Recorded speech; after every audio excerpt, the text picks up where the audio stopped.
Hello and welcome to our program Where God Weeps. For many of us, the Catholic Church in India still remains somewhat of a mystery, although it is one of the oldest traditions in the Catholic Church. The story starts with the visit of St. Thomas the Apostle in the year 52 AD. Legends of his miracle works are plenty, but perhaps the most impressive one is the story of the miracle of the roses. St. Thomas was walking along and he came upon a group of Brahmins who were bathing in the water and scooping up water in their hands and throwing it into the air, calling upon the gods for their favors.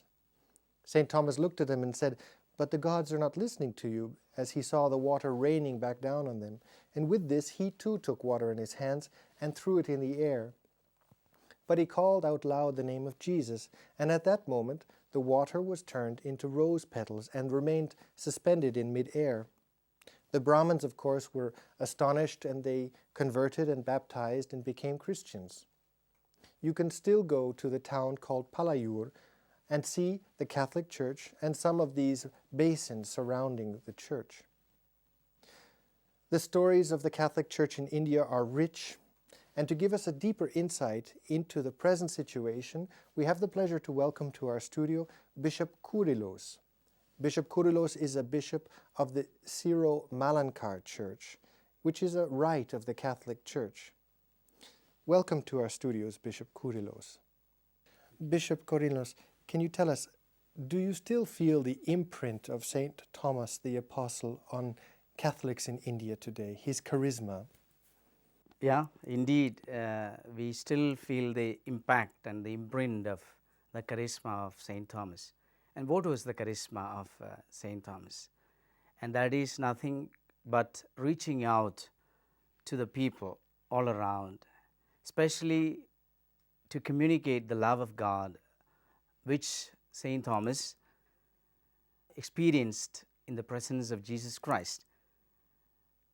Kerala has been the very big mission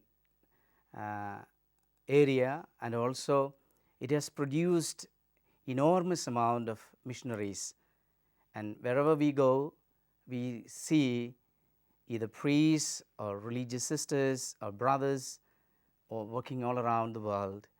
So St. Thomas came into India, and we, just to put everything in very small little words, we now, having experienced the love of God, we now go out to the ends of the earth to preach the good news.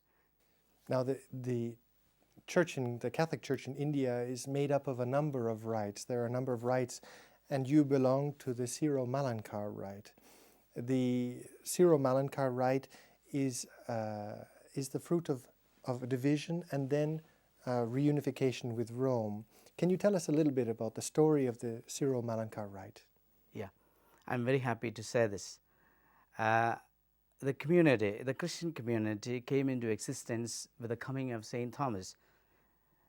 We believe that our father in faith, St. Thomas, came to India in AD 52, in the year of the Lord, and he preached the good news. And the community began to grow slowly, and we followed the Chaldean, Babylonian liturgical rites at the very beginning itself. The first council, ecumenical council of the church, Nicaea, one bishop has written his name as Bishop of the Great India, Bishop John. So we have experienced the presence of Christianity from the very early centuries onwards, and we have been supported by the Babylonian, because in the Babylonian church, a disciple of St. Thomas preached the good news, and so that is the link between the Babylonian church or the Chaldean church and the Malankara church or the Indian church, St. Thomas church. There were many occasions of reunion, but nothing got really materialized. After having obtained a proper native bishop, they again tried to have reunion with the Holy Father, with Rome, because they knew that they were one, and so it has to be continued. There were about 6 attempts of reunion, but none of them succeeded, and only the one in 1930, which began with the Synod of the Orthodox Church, delegating Archbishop Mar Koorilos with the task of discussing the issue with Rome, that got materialized in September 20, 1930. It was at that moment that the Syro-Malankar Church was re-brought in, so to speak, to the fold of the Catholic Church, Exactly. the Universal Church. Yeah, that is very correct. Yeah. What is the influence of the Syro-Malankar Church today and the importance for the Catholic Church in India? It's a very good question, because if we live, we need to have a significance. We need to have a message to communicate. And from that point of view, I feel that it is a very good question. The importance or the significance of the presence of the Malankara Church is twofold. One, to materialize the dream of the Lord, who prayed just before his death, Father, that all may be one as you and I are one. So this is a prayer which Jesus addressed just before his death. And to be a follower of Jesus, it is not enough that we follow his commandments in the moral areas alone, but also to see that the church, which is the presence of his presence here in the world, to be truly as he desired. So our presence is primarily this, that at any cost, we are there to materialize the promise or the prayer of Jesus. The second thing is, in order to propagate faithfully and confidently the message of Jesus, we need to be together. Only in unity can we address Jesus, because as St. Paul has said, see, if there is division, whom to believe? How can you propagate? How can you preach the message of Jesus Christ? The Syro-Malankar Church is, you number now, I believe, around 400,000, and you are one of the fastest growing rites within the Catholic Church. Why is there such, how is it that the churches or this rite is growing particularly so quickly? The Holy Father really addressed this. It was from his mouth that this first came out. When we had our ad limina visit to the Holy Father, Pope John Paul II of happy memories, he told us that yours is the fastest growing community of the Catholic Church. And now you have asked me, what is the reason? It is two. One, we try to live the faith that St. Thomas handed down to us with all its perfection, with all its singularities. We try to live. And the second thing is mainly because of our social apostolate, something which we have not had from our Orthodox brethren was this social appeal. In my own diocese, my diocese is Muvattupuzha, which is almost near to Kochi, the central state, or maybe the big city of India, of Kerala. I am not far from that area. I have these social activities in 90 villages, and we do the self-help group. It means we are trying to make the people help themselves through various activities and projects. So this is one of the reasons why the church has an appeal. Another fantastic growth within the Malankar Church is the number of seminarians. I believe you have something over 200 students in the major seminary alone. Why is there an interest? Is it only because young, poor men are interested in achieving a vocation or seeking vocation for the education that they might then receive at the seminary? Or why is there suddenly such an interest in vocations? The education in the seminary doesn't make them earn anything for the world. For example, suppose when they come into the seminary and study philosophy and theology, they don't get anything. When they go back, they won't be able to get any job for that reason. So it is not for the purpose of education that they come in. It is our families are really, I would say, it is very spiritual. Every day we have morning prayer and evening prayer, especially evening prayer and Bible reading and celebrating the Word of God with songs and so on, and also family units coming together at least once a week and so on. It's so lively, and priests are respected, and families give great honor to people who go for the Lord's work. So there is still the encouragement within the family that one son should... Exactly, to go for the work of the Lord. And I think it is mainly because of the support of the families, the prayer of the mother, the example of the mother most of the times. In my own case, I would say my mother would always say, we were 10 children, 4 of them died immediately after their birth, and 6 of us survived. And my mother always used to tell me, you need to go for the work of the Lord. You need to go for the work of the Lord. So that was a great message for me. And so today I am, because of the prayer of my mother, I would say. Yeah, that's great. One of the problems that we see, particularly in Latin America, is the development of sects and cults that are expanding very rapidly. How do you see this in India? Is this a problem? And if so, how is the Church responding to the question of cults and sects in India? It is true. It is really gripping, especially among the divided community, because of the Orthodox and the Jacobites, because they have got tensions.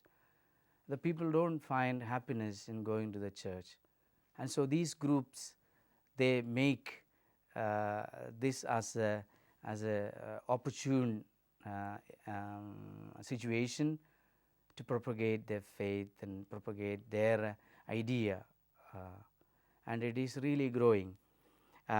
We organize retreats and also scientific classes explaining the Bible, because the people, the so-called sects, they explain the Bible the way they want, So we make our young people study Bible. We have the Bible study group, and so that they are able to answer the questions which are normally addressed by the people, by these groups, and also to challenge them with new questions. And always we tie them to the church, like either by way of making them important or making them having something to do in the church. And our worship on the whole is so touching, and our people really feel happy and so on. I feel to some extent we are able to manage the menace, but everybody has got their freedom, and so therefore one thing is that we receive the faith from our father Saint Thomas, and we cultivated it and so on. But with regard to the present trends and so on, it takes time. Your Excellency, another issue which is confronting the Catholic Church in general in India is the question of Hindu fundamentalists and the aggression, the attacks that have been occurring against Catholics. How is this? Is this a problem that you also confront in Kerala? And how again is the Church trying to respond to Hindu fundamentalism? Yeah, the Hindu people on the whole, I would say, is a peace-loving community, is a peace-loving group. But unfortunately, because of political mileage or for political gains, some of the groups which already existed, which were there from very long time on, now they receive support, and because of that, they create a kind of animosity, so that they think that the major group of the Hindu people could be collected, because when you have an enemy, when you have to fight against somebody, it is easy to hold them, to bring them together, the other group, or it is mainly because of the political play that is happening. But eventually this cannot continue, because it is like a kind of a boomerang. It just comes back onto the same.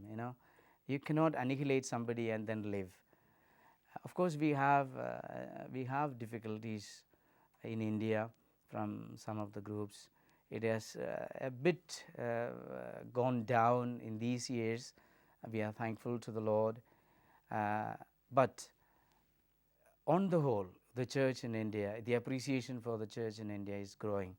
And then once again, when we have a little suffering, I feel it grows. So of course we pray that the Lord helps us to stand for Him and for His people. For His people means everybody is His people. So for India, and then do our best.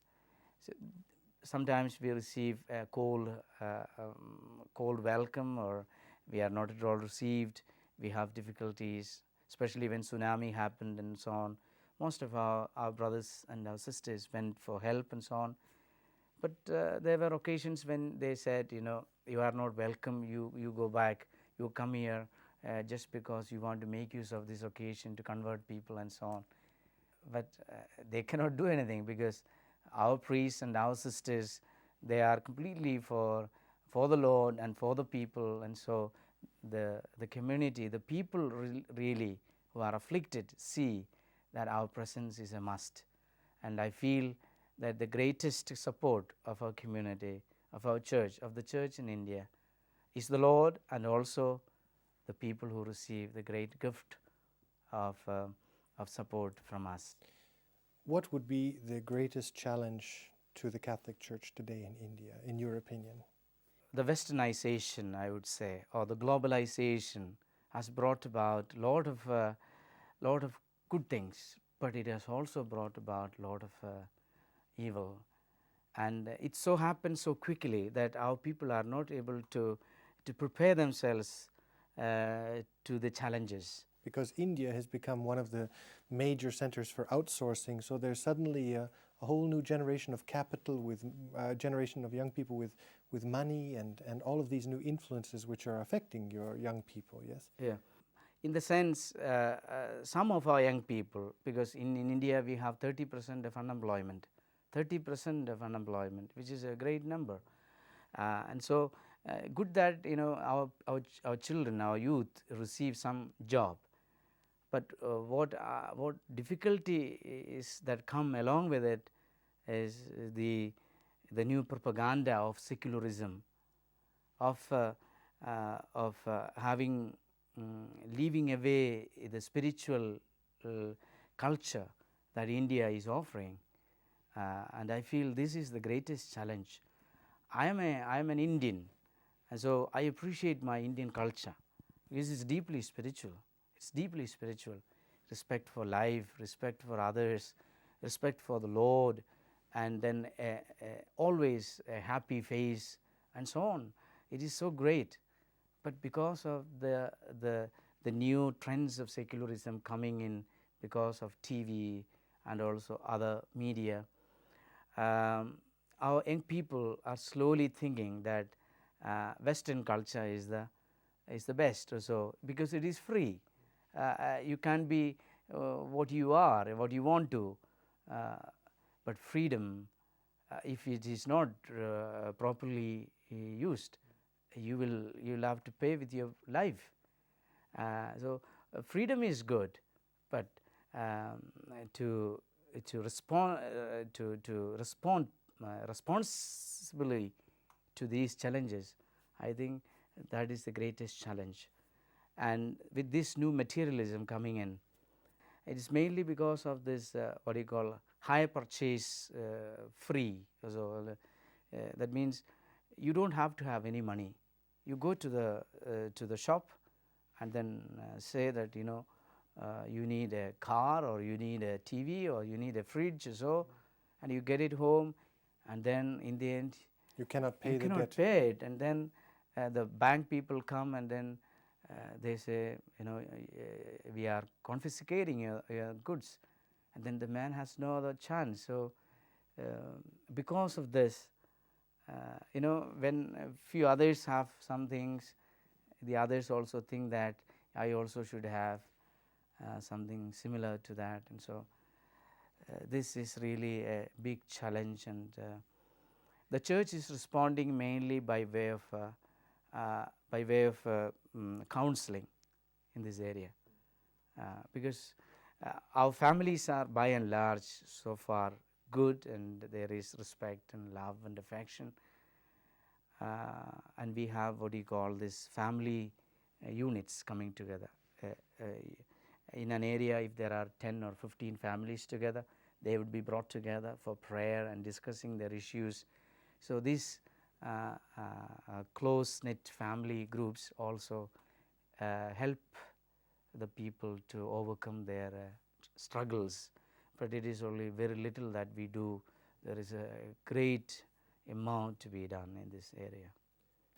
Your Excellency, what would be your hope for the Catholic Church in India? I have great hope for the Catholic Church in India, because there is a great need of the Church in India. The presence of the Church in India is a great need, because in India, though there are some values good, there are also other values which are unjust and has to be challenged and changed. For example, the question of justice. Perhaps we don't understand this idea of justice, because everything is connected with your previous life. So suppose a person is poor today, it is because of the wrongdoings of his past life. In the Hindu tradition. Yeah, that is a culture that is prevalent. And so you don't have to feel sympathy for the person. A person may feel sympathy for an animal. Because they deserve. They deserve, and so therefore by doing that you will only help him to be bad again in the next life. So if you ask me how prevalent is this idea, it is great prevalent. It is really prevalent. And so to take people as image of God, to respect them as human beings, as images of God, and to have basic justice, which means having enough food, a shelter, enough to clothe, education, and that a person is an end in himself and not a mere means for somebody's well-being. So this has to be challenged, and I feel it is only the Catholic Church, and we are persecuted not because we propagate Jesus Christ, but mainly because with the propagation of Jesus Christ, we try to change this idea of justice and also equality of human beings, which people don't really accept as early. So we are happy that we are persecuted in that sense. But one day this about 35 to 40% of our people are either low caste or outside caste. So the India belongs to them, and so when they stand on their feet and when they decide something, then India is truly free and democratic. And so this is our hope, that our people one day stand on their feet, that there is education for them, that a person is respected for what he is, because he is a person. And I feel it is here that we do our little to be as a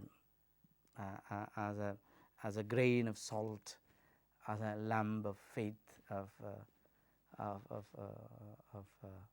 hope in the Indian community. Bishop Koorilos, thank you for having been with us, and thank you for sharing your knowledge and your love, your obvious love for your country. And thank you, ladies and gentlemen, for having been with us today. And we ask you, if you are interested to know more about the church in India, about the Syro-Malankar Church, to consider the contact information at the end of the program. And we look forward to seeing you next time on our program, Where God Weeps.